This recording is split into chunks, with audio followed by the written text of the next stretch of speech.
relive the 70s music vibe as some of the greatest musical acts of the golden age of OPM are coming together on one stage. Tugtugan Sitenta will feature classic artists like the Apo Hiking Society, VST Company, WADAB, Boyfriends, LABUYO, HAGIBIS, Sampaguita, and Juan Cruz. And it's happening on May 31st at the theater at Solaire. Now, to tell us more about this, joining us now via Zoom, of course, we have Paredes and Boboy Garrovillo of Apo Hiking Society and Nonoy of WADAB. Good morning, gentlemen. Thank you so much for joining us this morning. Wow, this is such a wonderful topic as we celebrate the 70s music, Tugtugan Sitenta.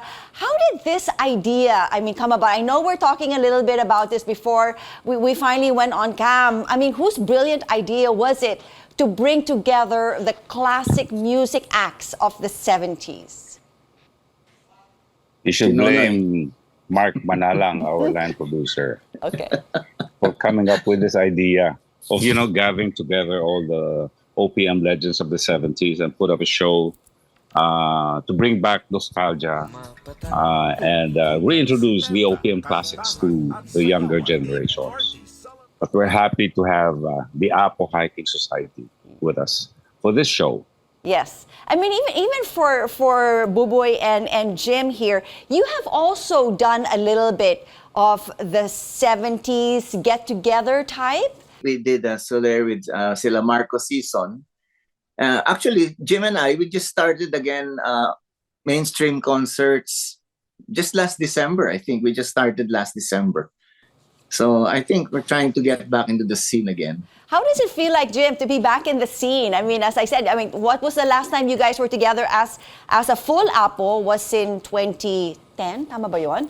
And then now, quite recently, just in December, you guys decided to get together with your show in 19 East. What does it feel like to finally be doing this again? We had the break for like that long, no? But my gosh, it feels like it's so wonderful to perform again. And it's so wonderful that our fans are still following us, and the new kids are now discovering us. So, wow, it's such a treat, At our age now, I feel like 20 years younger when we're on stage. Kumusta man yung energy level ninyo having to perform, at this age compared to what it was like so many. No, Christine, we're just happy. We're just happy that Jim and I, we've been keeping fit, for the past years. Yes. I think, so fortunately, we're still healthy. We're kind of healthy, and we've been trying to keep fit. So sabi nga namin, can we still do a 2-hour show? Can we still do and we've proven it. We've done it in quite a few times already. So, okay, we're enjoying it again. Speaking of this, yung Tugtugan Sitenta, how are you all preparing for this show? Have you gotten together already as of now? Well, it's not that hard, and kasi we've been performing together with Sampaguita and my Canopol boyfriends and VST and my band doing the backup. So it's basically right now we're trying to have a rehearsal with the Apo because this is our first time to perform with them, and they are my idols. Balit pa ako, idol ko na sila. So I'm happy to be performing with them. Okay, for Noy, of course, and the Apo, a little bit of history here as we revisit the 70s. As I understand, Apo, okay, you were formed, kayo na una ba? You were formed in 69. And then, since then, yung mga hits, back to back, is that right? And then Noy ended up coming in 10 years later. Tama ba yun? Yes. That's correct. Yeah, more or less. Dude, 69, we were students who loved to sing just to meet the girls, basically. That was our only goal. Why else would you sing, right? And then we have OPM all of a sudden. For you, Apple, from 69, and then of course now, wow, that's 2023. How do you guys do it? How were you able to remain so relevant? And as you said, now you just had a performance quite recently, and you were astounded to find out that people, are still clamoring, singing with the songs that you have put out, and you still have so much more that you haven't even allowed us to listen to yet.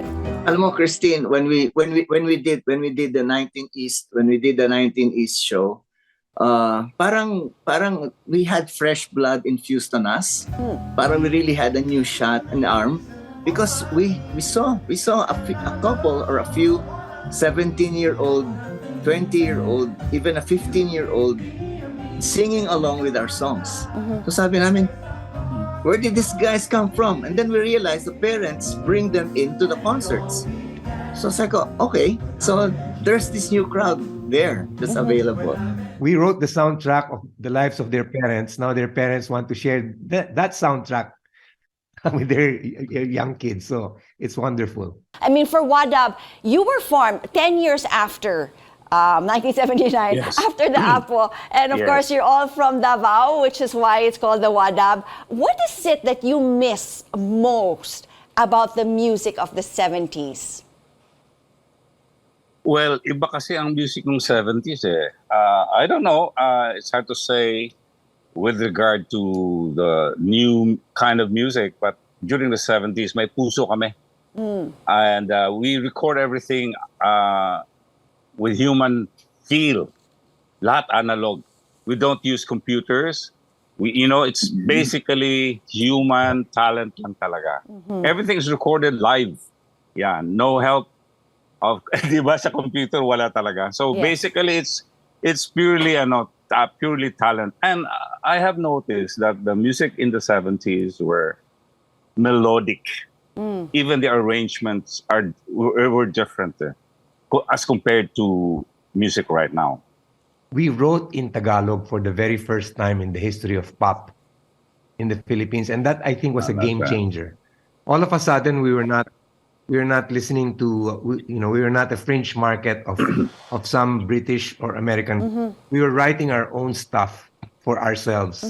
So parang that was a real game changer, and that is a legacy that I think the 70s people can proudly claim to have done.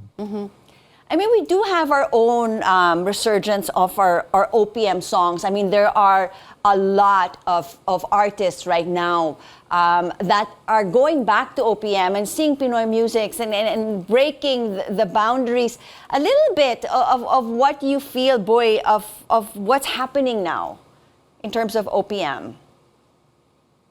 Yes, yeah, because there was a kind of decade that the OPM, I don't know, it wasn't really lost. They were just trying to change. They were just trying to so many other genres that were taken from the West. Yes. And then after maybe 20 years, when people started going back retro to the 70s, they realized that the key, as Nonoy said, is the melody, and then the lyrics. The lyrics were, there were narratives of lives that were happening in reality, no? It wasn't just sound and rhythm. That's right. There was a story in every song, and I think people are going Yes. back to that, That's right. telling stories through these songs, and that's what the 70s had. And now that we get to appreciate the 70s once again through all of you, through these 8 super groups coming together, how are you guys going to pick the songs? What's the set list like? Are you guys going to be singing together? Kanya-kanya ba? Tell me a little bit more about this, Noy. Well, ang gagawin namin, it's too long because there are 8 artists, so we have to limit all the songs, The most are 3 songs for each artist. Then we have a production number at the end of the song, the finale. And basically, ganun eh. So we perform all our greatest hits and try to limit everything in 2 hours, 2 hour set. Solaire, that will all happen May 31. I can just already picture your rehearsals happening. It's just going to be a bunch of friends getting together, kwentuhan about the good old days, and just singing songs and just having a wonderful time. We appreciate you guys for what you have done to Philippine music. Thank you so much, Jim, Boboy, and Nonoy, for joining us this morning and for sharing the glory days of the Manila Sound with us all. Thank you. Looking forward to May 31. Thank you. Thank you. Thank you. Thank you.